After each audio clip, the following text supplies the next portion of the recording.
Hello everyone, Lawrence here from Unicorn Reviews, and today we're looking at the GeForce GTX 970, so the second best Nvidia card at the moment. It's actually, from what I've seen in benchmarks, on par with 780s and 780 Ti's even. So this is the Palit version. It's a reference design because everyone's doing aftermarket design reviews, so I decided to just use a reference design. To get 4 GB of RAM, 3-way SLI is possible, but why should you just buy two GTX 980s, as Linus said a few days ago, I think. Yeah, GPU boost 2.0, it has G-Sync support, DirectX 12 support, which nothing has yet. Stuff in too small letters for me to read because I'm on the opposite side of the box. So let's just open it up. There is a seal. So that's pretty much better than the previous product I just did. Also, I don't have an unboxing knife, so if anyone could... Wow, best scissors ever, they just peel the sticker off. Okay, so if anyone knows which is the best unboxing knife I can buy, please let me know in the comments area. So, just some foam with some marks in it already. Not from the graphics card, so it's probably been used before for other things. But right away we're met with the graphics card. I'm just going to put this away because, I mean, this is an unboxing and performance numbers, so yeah, well, unboxers never show the actual product till the last bit. Oh, I love this. Look at how thick this foam is, guys. Oh, this is great. Really great. I hate it when they cheap out on foam. We have, what's this thing? Oh, it's a mini HDMI to HDMI adapter, but it also angles it. That's probably useful for some people. Really cool.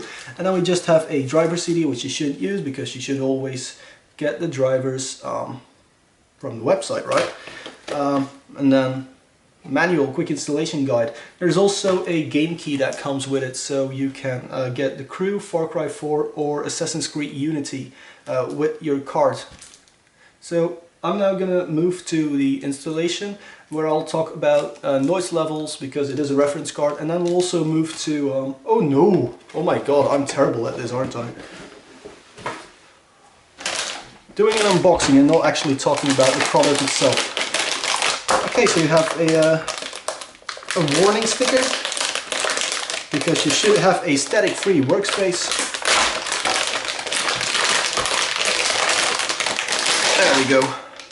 So, as you may notice, I opened it upside down on purpose because, as we can see here, it's pretty much like with the 670 and the 760. It's a very short PCB. So this is just 17cm ITX spec PCB, and then there's a lot added for the cooler. So if you're going to put water blocks on this, you can make this card ridiculously short.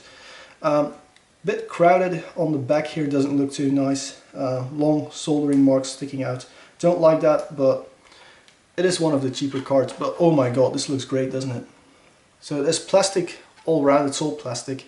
But this is a really nice. It's texture, so it's a real 3D thing.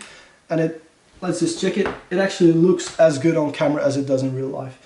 And then the Palit logo is just slightly champagne color, I guess Apple would call it, instead of just matte light gold. It's champagne color, and then nice and shiny letters on there. And on this side it's pretty ugly though.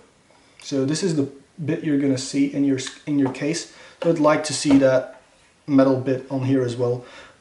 Really ugly thing that you do get with these shorter PCBs is that the power connectors aren't on the end of the card, which is really ugly. And then, because Nvidia still hasn't figured out how to do bridgeless crossfire or SLI, we have dual SLI connectors here, so you can go up to 3-way SLI. Pretty cool stuff. So yeah, let's see how noisy this little fan is, and let's also see how good it is. Alright guys, time for the conclusion on the Palit GTX 970. Now, I'm going to go through a few benchmarks first, tell you the score. So in Battlefield 4 we were getting 76 FPS. Pretty good stuff. That's maxed out. I always max things out at 1080p because I don't really see the point in buying a card that's around 300 euros and then going 4K gaming. That's just a bit weird because people who invest in 4K screens probably have a lot better graphics cards as well. So in Crysis 3, I can't remember these numbers, so I have them on my brilliant surface here.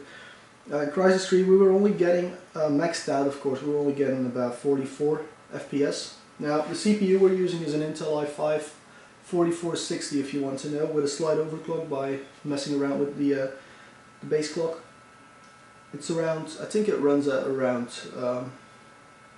actually don't even know, but it's not bottlenecking at all, because I also checked it with my other computer because I wanted to know for myself, and it was pretty similar. So Far Cry 3, I haven't got Far Cry 4 though, even though you do get that code to work with Far Cry 4, but we were getting around 64 FPS on Far Cry maxed out. So that's all very, very good stuff.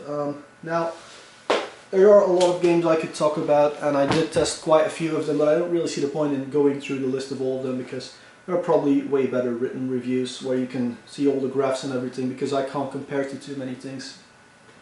But it's on par with an R9 290, I know that. It's not quite as good as a 290X. It's also cheaper, so yeah. So I'm going to talk about the cooler now. It's pretty quiet. It doesn't go above 78 degrees Celsius like ever, so that's pretty good, even though it's really, really hot in my room right now because of the lights and two PCs benchmarking at the same time. But yeah, so it won't go over 80 degrees, and that's with the fans never going above 50%. So at this point it's pretty quiet, but then when you do ramp them up, it tends to get a bit louder, but that's okay, I guess, because it is a single fan. And now, as I showed earlier, it has this completely open bottom slot next to, you have your DVI, and then you have 3 normal size display ports and then a mini display port. Really weird layout, so you get this weird adapter that I showed to go from a mini display port to an HDMI. But at least it comes with that, so that's alright. It's a very weird layout, and all the heat comes through this single slot, and it just gets really, really hot. I mean, I can't hold my hand here very long before it actually starts to hurt. So yeah, you're gonna have to make sure that the back of your PC is very well ventilated with this one. Other than that though, there's not much heat going out because of the blower type design.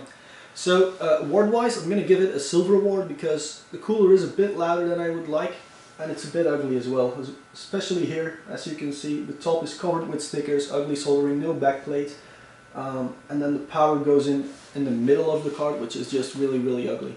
So if you like this video, press the like button. Disliked it, you press the dislike button. Leave a comment, share, subscribe, that usual stuff. You can find us on Twitter as well, so just look for Unicorn Reviews, where I just tweet stuff, obviously. And you can support the channel through Patreon and eBay, but I'll put the links in the description because it's way too much to talk about, and I just want to say thank you very, very much for watching.